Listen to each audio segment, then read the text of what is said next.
저는 오늘 여러분과 함께 행복의 내적 조건이라는 말씀으로 은혜를 나누고자 합니다. 인간은 그 누구든지 또 어느 곳에 살든지 모두 다 행복을 간절히 추구하고 있습니다. 그리고 대개 그 행복의 조건을 외적 환경에 두고 있습니다. 다시 말하면 돈을 많이 벌면 행복할 것이다. 혹은 지위가 높아지면 행복해야 될 것이다. 명예나 권력이 있으면 행복할 것이다. 그렇지 않으면 물질적인 조건이 다 구비되면 나는 꿈같이 행복한 삶을 살 것이다. 이와 같은 생각을 하고 있는 것입니다.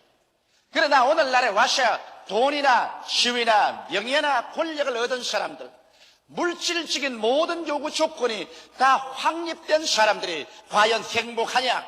사실은 행복하지를 않습니다. 저들은 있는 힘을 다하여 인간이 생각하는 물질적인 외적 환경의 고치를 점령하고 나니까 그 다음에 다가오는 것은 끝없는 마음의 구렁텅이인 것입니다. 이 마음의 구렁텅이를 메꾸지 않은 이상 인간이 추구하는 행복이란 다가올 수 없다는 것을 그들은 알게 되는 것입니다. 여러분, 오늘날 우리가 외적인 물질적 행복의 조건을 아무리 구비했다 하더라도 이것을 행복으로 이끌어 갈 수 있는 내적인 행복의 조건이 이루어지지 아니하면 외적인 것은 아무리 태산처럼 쌓아놓아도 오히려 이것이 더 불행해질 수 있는 조건은 될지언정 행복하게 될 수는 없는 것입니다. 이러므로 오늘 우리들은 이 내적인 행복의 조건을 구비해야만 비로소 돈도 행복하게 쓸 수가 있고 지위도 명예도 권력도 물질적인 환경도 우리의 삶의 더 많은 행복과 기쁨을 위해서 사용될 수가 있습니다. 오늘 그러므로 저는 여러분에게 행복의 내적 조건에 관해서 말씀을 해드리겠습니다. 도대체 행복의 내적 조건이란 무엇일까요? 행복의 내적 조건은 마음속에 사랑이 있어야 되는 것입니다. 이 세상에 부귀영화 공명을 다 갖다 놓아더라도 내 마음속에 사랑이 없으면 이런 아무 효과도 없고 내가 전혀 누릴 수가 없습니다. 사람들은 여러분 그 무엇보다도 자기 자신을 용납하고 사랑할 줄 알아야 되는 것입니다. 대개의 사람들은 자학을 하고 있는 것입니다. 열등의식과 좌절감과 자학을 하고 있는 것입니다. 알든지 모르든지 자기를 확대하고 자기를 미워하고 자기를 용납하지 않고 있습니다. 이러기 때문에 자기를 사랑하지 않은 이상 그런 세상에 어떻게 많은 물질적인 환경적인 것을 구비해 놓아도 행복하지 않습니다. 또 그 나아가서 사람은 자기를 사랑할 뿐 아니라 이웃을 사랑해야 됩니다. 남편을 사랑하는 아내가 행복하고 아내를 사랑하는 남편이 행복하고 부모를 사랑하는 자식이 행복하고 자식을 사랑하는 부모가 행복합니다. 이웃을 미워하면 자기 마음속에 행복이 다가올 수 없습니다. 사람은 그 누구를 불구하고 혼자는 살 수 없는 운명입니다. 인간은 어찌할 수 없이 공동체로서 함께 살아야 됩니다. 이러므로 인간과 인간의 관계가 올바르게 성립되지 아니하면 언제나 그 속에는 불행이 꽉 들어차는 것입니다. 이웃을 용납하고 사랑해야 되겠다. 또 이웃뿐 아닙니다. 인간은 자기가 둘러싸여져 살고 있는 자연을 사랑할 수 있어야 됩니다. 하늘을 사랑하고 해와 달과 별과 물과 나무와 짐승들과 이웃 환경을 우리가 사랑해야 됩니다. 이것을 사랑하지 아니하고 무관심하고 미워하고 산다면 그런 행복할 수가 없습니다. 나아가서 사람은 천지와 만물을 지으신 하나님을 사랑해야 되는 것입니다. 오늘날 이와 같이 사랑 없이 행복을 누릴 수 있는 사람은 아무도 없습니다. 사랑 없이 돈도 의미가 없습니다. 지위도 무의미한 것입니다. 권력도 의미가 없는 하나의 폭력에 불과하게 되는 것입니다. 그리고 모든 아름다운 환경도 사랑이 없이는 그에게 조금도 행복을 갖다 줄 수 없는 것입니다. 이러므로 행복은 마음속에 사랑이 있을 때 행복할 수 있지, 사랑 없는 곳에는 이 세상에 어느 곳에 가도 행복은 없습니다. 그 다음 행복은 마음의 평화가 있어야 됩니다. 마음의 불안과 공포가 폭풍우처럼 소용돌이치는 곳에 부귀영화 공명이나 물질적인 환경이 아무리 좋다고 하더라도 그게 행복이 있을 수가 없는 것입니다. 마음에 염려, 근심, 불안, 초조, 절망이 꽉 들어차 있는데 어떻게 행복할 수 있겠어요? 이러므로 우리가 사는 이 세계는 실제적으로 불안으로 꽉 들어찬 세계인 것입니다. 어느 때 어느 순간에 어떤 일이 날지 알지 못하는 하나도 안정되어 있지 않은 세계가 우리가 사는 세계인 것입니다. 이와 같은 세계 속에서 내 마음 속에 넘치는 평화를 가지고 있어야 합니다. 평안을 갖기 위해서는 사람들은 그 마음 속에 죄책이 없어야 됩니다. 내가 죄책을 덮어놓고 있는 이상 이 죄책이 다른 사람에게 보이지 않는다고 할지라도 내 양심 속에 죄악이 마치 거품을 뿜어올리는 바다 물결같이 늘 끓고 있는 이상 마음속에 평화는 절대로 있을 수가 없는 것입니다. 누가 이 죄책을 없앨 수가 있어요? 하나님과 나와의 평화를 가져오고 나와의 이웃과의 평화를 가져오는 이 죄책에서의 해방, 이러한 것 없이 마음속에 평안할 수가 없는 것입니다. 그러므로 내가 잠자리에 들어갈 때 두 다리를 뻗고 평안하게 잠자리에 들어가고 내가 세상에 나와서 활동할 때 마음속에 불안, 초조, 절망 없이 평안하게 살기 위해서는 죄에서 해방이 되어야 되고 그리고 하나님과 나와의 화목이 이루어져 나와 이웃과의 화목이 이루어져야 마음속에 평안합니다. 이 화목이 없는 이상 마음속에 평화가 없는 이상 행복은 절대로 우리에게 다가오지 않습니다. 또 나아가서 행복하려면 생활에 확신이 있어야 되는 것입니다. 흔들리는 터전을 위해서 사는 사람들에게는 여러분 생활에 확신이 없습니다. 생활에 확신이 없는 사람에게는 행복이 다가올 수 없습니다. 오늘날 우리가 사는 이 세계는 모두 다 흔들리는 터전 위에 살고 있습니다. 어떠한 제도나 경제적인 질서나 사회적인 질서가 언제 흔들려서 무너지고 깨어질지 모르는 그러한 상황 속에 살고 있는 것입니다. 이렇기 때문에 흔들리고 흔들리며 동요하는 세계 속에서 사람들은 무엇을 확실히 부여잡고 이것이라고 기반을 하고서 살아갈 수 있는 확신이 없습니다. 여러분 이 세상의 정치체도 끊임없이 흔들립니다. 금전도 흔들립니다. 지위나 명예나 권세도 일시적이요 언제 뿌리째 뽑혀갈지 모릅니다. 청춘도 흔들립니다. 생명조차도 흔들립니다. 이와 같은 모든 것이 흔들리고 흔들리며 요동하고 무너지는 이 시대 무엇 하나 마음속에 깊은 확신을 가지고서 요동치 않는 토대 위에 서서 살 수 있겠습니까? 요동치 않는 토대 위에 서지 않고는 모두 다 일시적이고 순간적인 것만 가지고서는 절대로 행복할 수는 없을 것입니다. 여러분이 가지고 있는 그 지위도 순간적인 것입니다. 그 명예도 순간적인 것입니다. 그 청춘도 그 물질적인 환경도 오늘 있다가 내일 사라질 수밖에 없습니다. 성경은 말씀하기를 내 인생이 무엇이냐 잠시 있다 사라지는 안개니라 내일 일을 자랑치 말라 오늘 내게 어떠한 일이 일어날지 알지 못하니라. 모든 인생은 풀과 같고 그 영화는 풀의 꽃과 같아. 꽃은 시들고 풀도 시들고 모든 것은 사라져버리고 만드는 것입니다. 아무것도 확신할 것이 없는 곳에는 여러분 행복이 다가올 수 없는 것입니다. 또 나아가서 내일의 희망이 없는 사람이 행복 없습니다. 여러분 꿈을 잃어버린 사람은 그로서 망하는 사람인 것입니다. 꿈이 없는 백성은 망한다고 성경이 말하고 있는 것입니다. 내일이 없는데 오늘 먹고 마시고 오늘 그대로 포기해버리자는 것이 인생이 아니겠습니까? 사람들은 어떠한 절망 상황에도 꿈을 간절히 사모하기를 원하는 것입니다. 그래서 내일이 있는 이상 사람들은 그 속에서 웃을 수가 있고 일할 수가 있습니다. 그러나 내일을 잃어버린 적막 상황에서는 사람들은 오직 절망할 것밖에 없는 것입니다. 오늘 그런데 어디에서 우리가 내일 영원을 얻을 수가 있겠습니까? 이와 같은 조건이 없는 이상 여러분의 환경 가운데 지위나 명예나 권세나 돈이나 아무리 좋은 환경을 갖다 놓아도 이것을 누릴 만한 마음의 상태가 되어 있지 않기 때문에 행복은 소유할 수가 없는 것입니다. 그럼 누가 우리의 마음속에 행복을 소유할 수 있는 사랑과 평안과 생활의 확신과 내일의 희망을 갖다 줄 수 있는 것입니까? 이와 같은 것은 학교에서 교육을 통하여 절대로 얻을 수 없습니다. 철학적인 수양을 통해서 얻을 수가 없습니다. 이와 같은 것은 유엔이 줄 수가 없고 어떠한 나라의 정치나 권력도 마음의 사랑과 평화와 생활의 확신과 내일의 희망과 꿈은 줄 수가 없는 것입니다.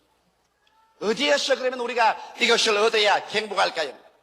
오늘날 사람들은 대개 이것을 얻지 못하기 때문에 옛날보다 오늘날 얼마나 좋은 더 환경 가운데 살고 있습니다. 더 많은 돈을 가지고 있고, 더 많은 사람들은 지위를 누리고 있습니다. 명예도 가지고 있고, 저 많은 좋은 환경에서 좋은 집을 짓고, 좋은 옷을 입고, 좋은 음식을 먹고서 좋은 생활을 하고 있어도 옛날보다 오늘날은 더 많은 가정이 파괴되고, 더 많은 살인사건이 일어나며, 더 많이 자살하고, 더 많이 범죄하고, 더 많이 감옥에는 사람들로 꽉 들어차고, 더 많이 불행한 사람들로 꽉 들어찬 이유는 절대로 환경이 사람에게 행복을 갖다 줄 수 없다는 하나의 증거인 것입니다.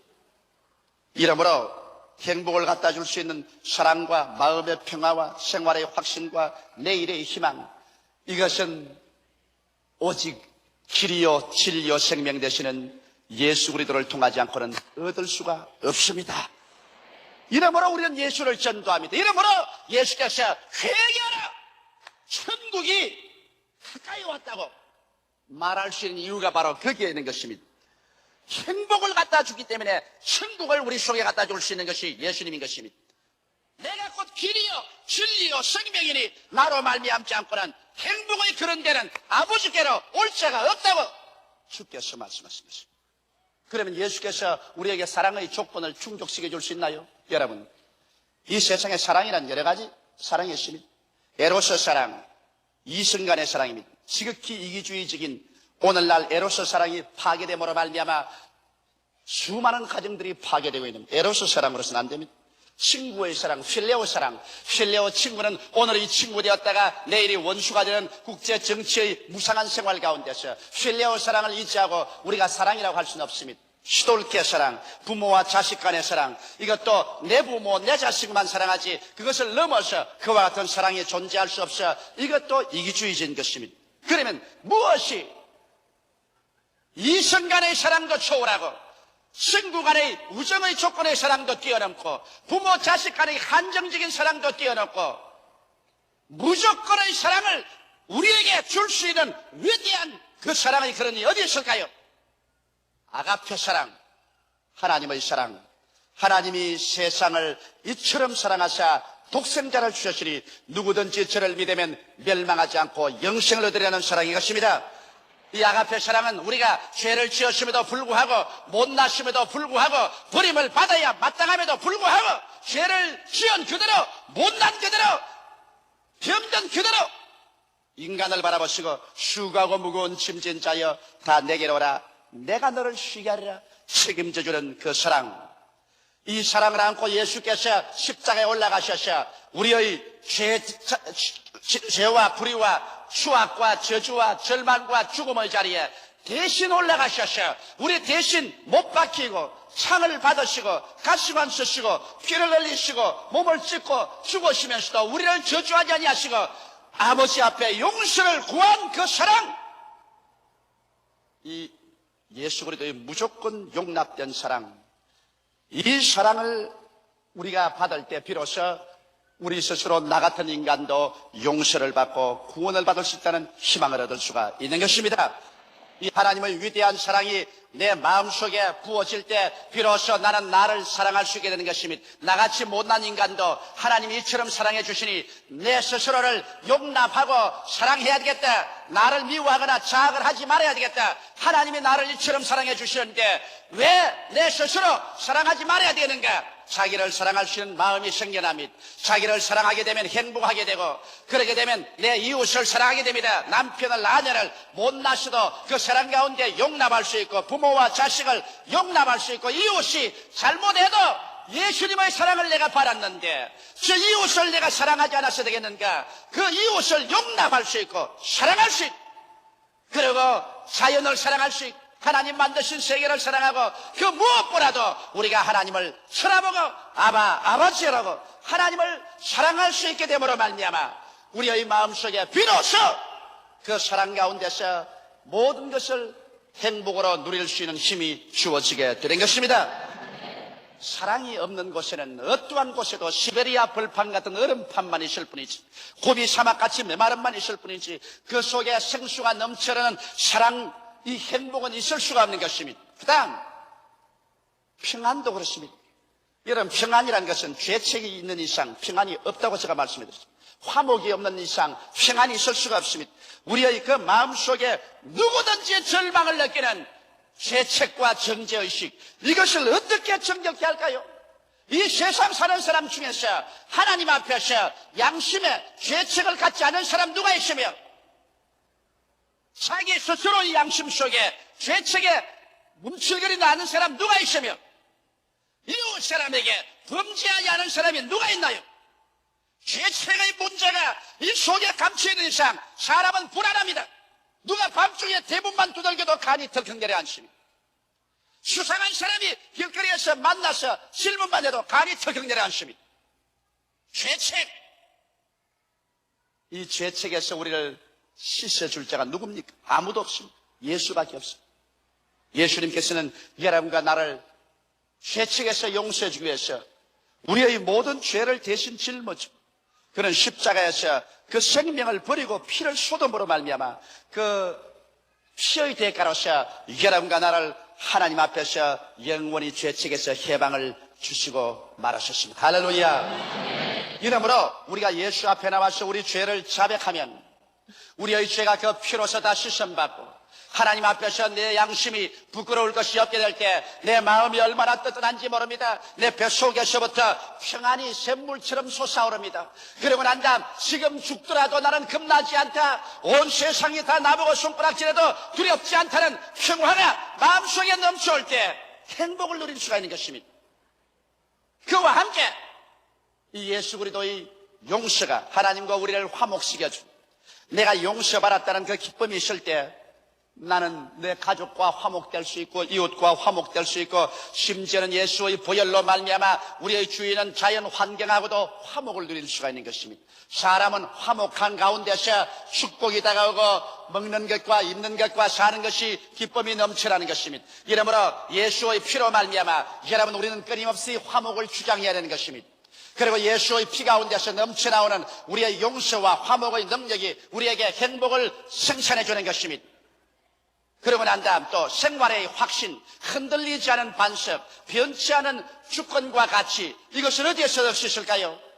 예수 그리스도 들어서 어디에서 흔들리지 않은 터전을 얻을 수 있습니까? 예수님만이 죄를 멸하고 질병을 멸하며 저주를 파하고 죽음을 멸하며 영혼을 손에 쥔 분이신 것입니다. 예수님이야말로 홀로 알파요 오메가요 처음과 나중이요 시작과 끝이 되시는 분인 것입니다. 예수님 안에서만이 죽음조차도 정복되어 버리고 말하셨습니다. 이러므로 흔들리지 않는 터전이란 예수님밖에 어디 있습니까? 예수님 이외에 영원히 존속하는 나라를 가세운 자가 누구며, 예수님 이외에 영원한 우주의 주권자가 누구며, 예수님 이외에 영원히 만유를 소유한 자가 누가 있습니까?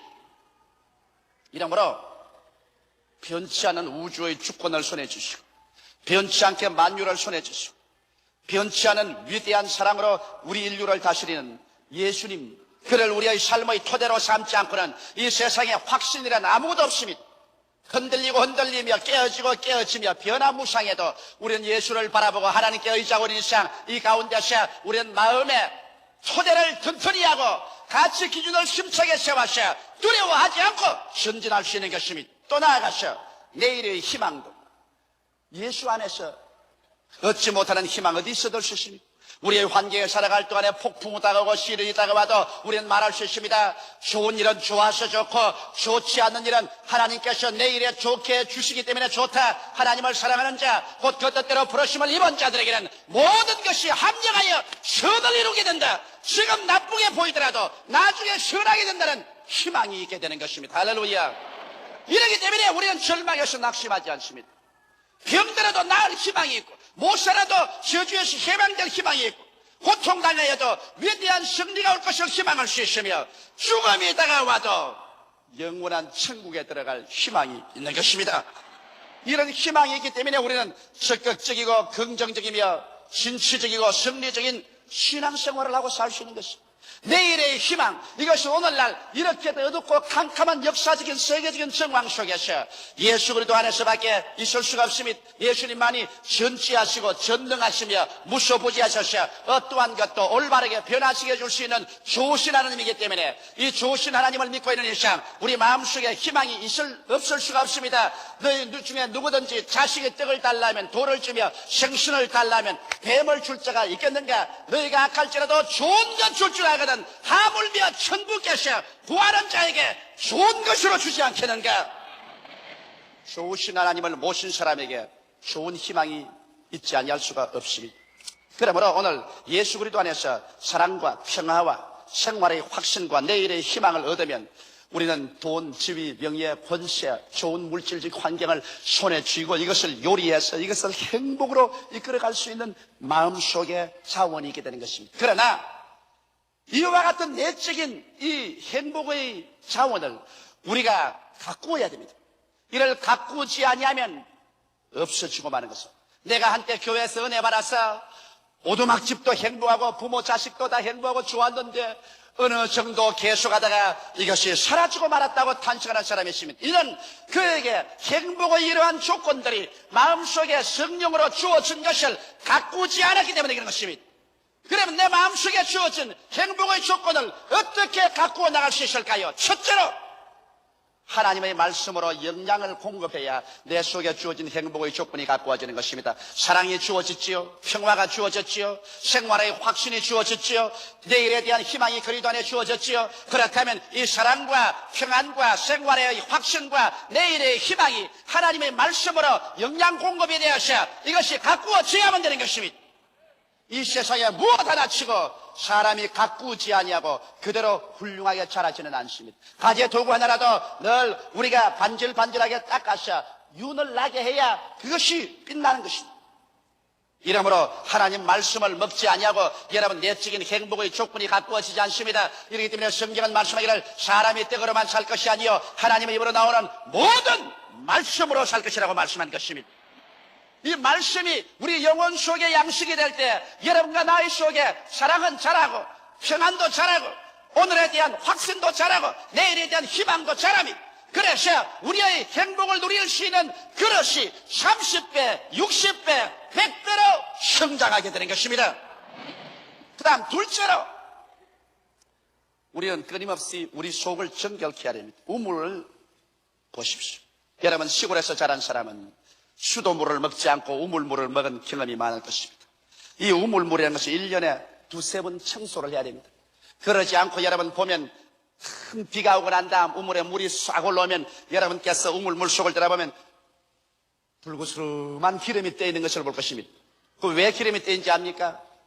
우물 속에 애들이 쥐도 죽은 것 갖다 집어 던져버리고 고양이 죽은 것도 갖다 집어 던져놓고 신짝도 떨어진 것 갖다 넣어놓고 이런 것들이 물 밑에 잠겨 있다가 비가 오면 이것이 전부 다 우러나서 기름이 되어 떠오른 것입니다.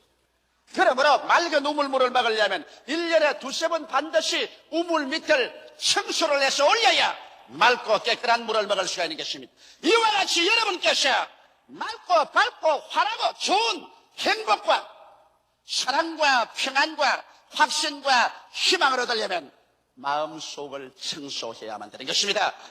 알지 못하는 사이에 마음속에 미움이 들어올 수 있고 이기주의가 들어오며 불안과 공포와 좌절감, 절망 이러한 것들이 들어와서 여러분과 나의 속 중심을 더럽히고 어지러울 때가 있습니다. 예수님은 너희 뱃속에서 생수의 강이 넘쳐나려는데 이 뱃속에 이런 더러운 것이 있어지면 점점 마음이 답답해지고 기쁨이 사라지고 소망이 없어지고 불안해지고 미움이 들어오게 되는 것입니다. 이러므로 우리는 끊임없이 주님 앞에 엎드려서 성령의 도우심으로 말미암아 죄를 회개해야만 되는 것입니다.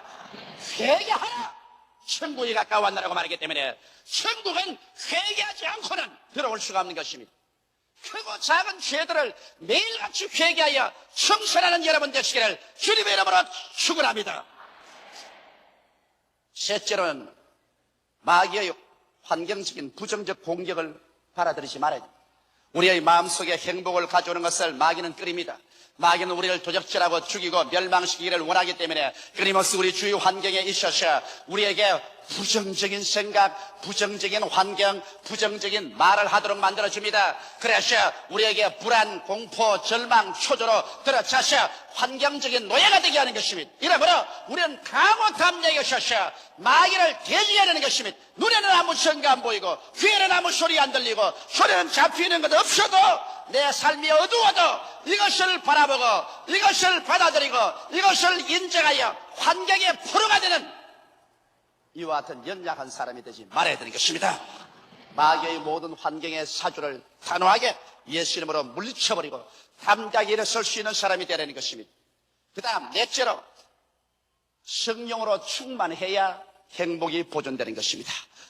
여러분, 우리가 성령이 우리 뱃속에서 생수의 강같이 넘쳐나면서 성령 안에서 사랑이 넘쳐나오고 평안이 넘쳐나오며 성령 안에서 생활의 확신이 넘쳐나오며 내일의 희망이 넘쳐나오는 것입니다. 이러므로 성령이 없이는 이와 같은 일들이 일어날 수 없는 것입니다. 그러므로 성령으로 충만해야 되는 것입니다.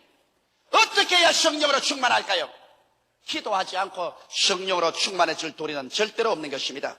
사람들은 그냥 이 교회에 와서 이식적으로 형식적으로 교회에 왔다 갔다 함으로 성령이 충만할 줄 압니다. 그냥 찬송만 많이 부르면 성령이 충만할 줄 압니다. 그냥 말씀만 들으면 성령이 충만할 줄 압니다. 그러나 내가 하나 말하고 싶은 것은 오로지 성령의 충만은 기도함으로 말미암아서 다가올 수 있는 것입니다. 기도만이 성령과 우리의 대화가 이루어지는 것입니다. 성령과의 대화가 끊어지면 멀어집니다. 우리 한국에 이웃 사촌이라는 말이 있습니다. 아무리 사촌이 좋아도 멀리서 대화가 없으니까 남같이 되어버리고 아무리 남이라도 이웃에 있어 매일같이 대화하니까 서로 다정한 사촌이 되어버리고 마는 것입니다.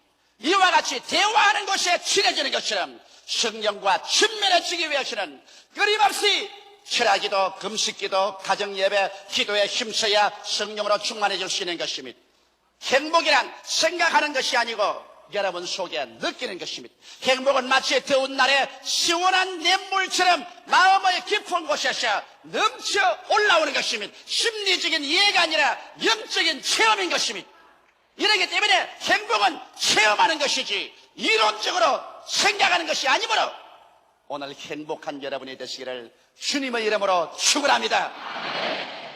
다 같이 기도드리겠습니다. 살아계신 하나님 아버지, 부귀영화 공명금전 환경에 다 있어도 이를 누릴 수 있는 힘인 사랑과 평안과 오늘의 확신과 내일의 희망이 없이는 행복은 있을 수 없는데 이러한 것은 오직 예수님 안에서만이 얻을 수 있는 것을 알게 하여 주옵소서. 예수님 이름 받들어 기도드리옵나이다.